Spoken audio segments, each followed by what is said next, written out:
Proper probing techniques will be reviewed for both posterior and anterior areas. Normal positioning is used for posterior teeth, and all anterior teeth are probed at the 12 o'clock position.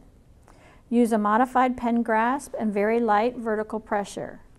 You will be fulcruming on the same arch and may even sometimes use a split fulcrum since no lateral pressure will be used. Start at a line angle. In this instance, we are starting at the distal line angle and proceeding distally.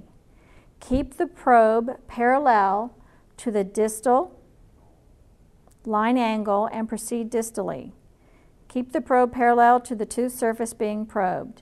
Gently insert the probe, maintaining the end 1 to 2 millimeter side tip against the tooth as you slide down under the tissue until light resistance of the junctional epithelium is felt with each stroke.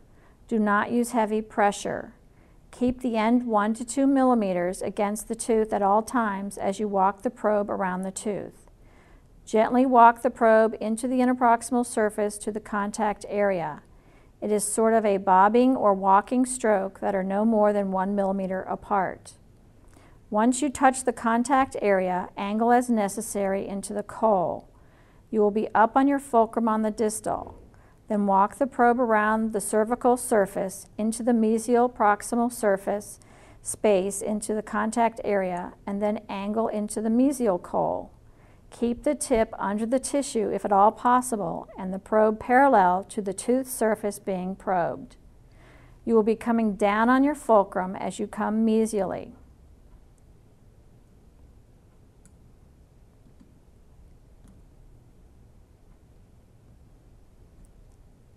Once you get to the anterior teeth, you will also start at a line angle, not the midline, and you will probe from line angle into the distal, then back around to the mesial, just as you did for the posterior teeth. Keep the probe parallel to the tooth surface you are probing. Do short walking strokes. Once you get to the contact, angle into the coal.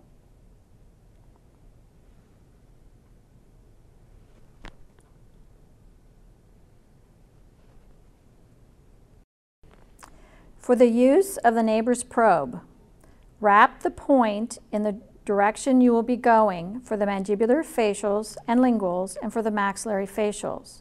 Insert under the tissues and feel for the furcation by using horizontal strokes back and forth. If you feel a depression, turn the tip in toward the tooth to see if it will insert in the furcation.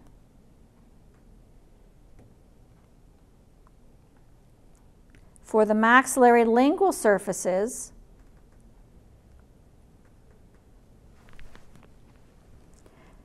the tip curves into the surface you are probing. One end for the mesial and the other end is going to be for the distal furcation.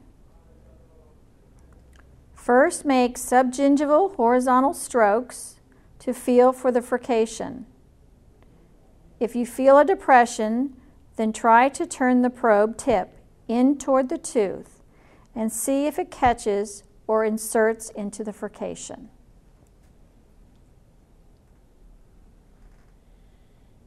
You will only be checking the direct mesial and distal furcations. You will not be probing on the direct lingual.